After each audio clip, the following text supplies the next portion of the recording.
It's Clay Trader, and this will be a video chart on ticker symbol MNGA. We will take a look at the 30-minute time frame. Real quick, what do I mean by 30-minute in case maybe you're new to charts? Instead of each one of these candlesticks here representing 1 day's worth of price action, which is what you would normally see, each one represents 30 minutes. So while this here may look like several days worth of time, it's actually just today's price action broken down into 30-minute time slices. I like to this time frame. I think it does a good job of telling the quote-unquote story of the price. And in this situation, makes mapping out a very logical question quite straightforward. And that question revolves around the fact that today was a good, solid move. I don't think anybody's really going to debate that. But that does bring up the question, all right, yeah, it was a good day, but is there any sort of true power behind this price movement?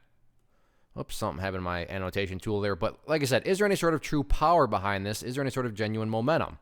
I have no idea, but the good news is by using charts, we can make answering that question very straightforward because it's totally logical to think, is this just a dead cat bounce? Is this a knee-jerk reaction?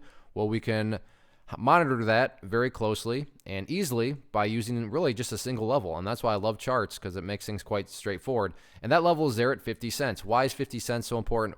Well, hopefully we can all agree on the logic that price movements with true strength, with genuine power, the price is going to progress forward. The price is not going to go back to where it was. I'm assuming you're saying, hey, thanks, Captain Obvious. Of course, if a price movement is truly strong, it's not going to go back to where it was. So with that in mind, think about 50 cents.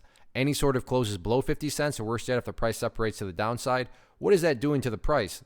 That's putting the price right back to within this range where it already was. Again, going back, not what you want to see, not a sign of true strength. Whereas let's say the price pulls back here, bounces around a little bit like it's already been doing a couple of times here, so that's a good sign, but does that and then heads back up. What would you have in this situation? Well, you'd have a set of lows right here. You'd have this set of lows down there. If you picture each one of those as stair steps, well, hey, now you have stair steps progressing in the upwards direction. And again, that's what truly strong moves do, right? They make progress in the upwards direction as time goes by. So 50 cents, very key level going into next week. What about areas of resistance? For this one, pretty straightforward. As it stands right now, right up there at 55 cents, you can see the bulls on a couple different occasions this morning. Try to get up through there, but just couldn't quite do it. So 55 cents, definitely public enemy number one going into next week. All in all, though, no doubt about it, very nice day today. So it'll be interesting to see if the bulls can build upon this momentum next week. One of the most popular questions I get is, hey, Clay, how do you find the stocks that you trade? So what I've done is put together this free resource guide where I talk about the tools that I use to locate stocks that I find interesting and think may have potential. So if that sounds like something that could add value to you as a trader, then by all means, click right there to get access to the guide. The guide itself is very short and to the point. And like I say, it is free. Thanks for watching. Have a good weekend.